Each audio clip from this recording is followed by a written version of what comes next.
If you work in the music industry and you're trying to keep up with the headlines, then you'll want to listen to what Goldman Sachs has to say in their latest report. Everyone's been saying that the music industry is booming, especially in the digital age with streaming and the tariffs and all of that. But Goldman Sachs has stepped in and they said, let's not get too excited just yet. They're predicting that the global music industry is expected to make $2.5 billion less than they originally projected for 2025. Now, there's a bunch of reasons as to why that's happening, but one of the main ones is that ad supported streaming is starting to slow down.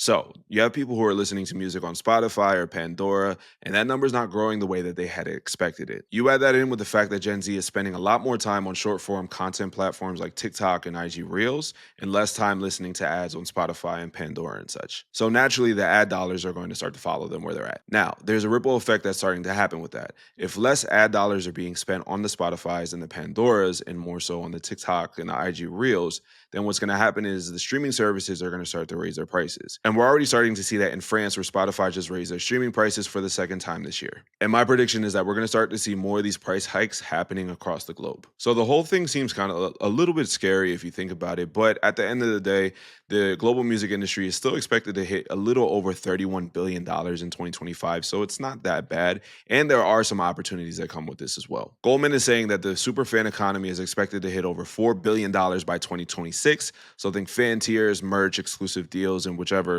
other things your fans want to spend extra money for. And in 10 years, they're expecting that 75% of new streamers will come from emerging markets like India, Africa, and Latin America. And lastly, you probably heard the stories about how people are paying for concert and festival tickets on Afterpay and Klarna. Well, they're saying that touring is recession proof still, and they're expecting 10% growth in 2025. So here's what you can do for this information. Start to think about how you can monetize your super fans and really engage with them. They're going to be the ones who are going to be spending the most money with you, and that can really help you out in the long run. Expand your audience internationally and start thinking about your fans in these emerging markets.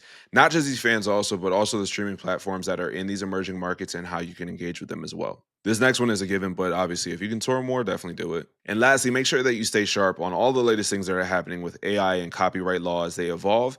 And the best way that you can do that is to follow me for the latest in music and tech.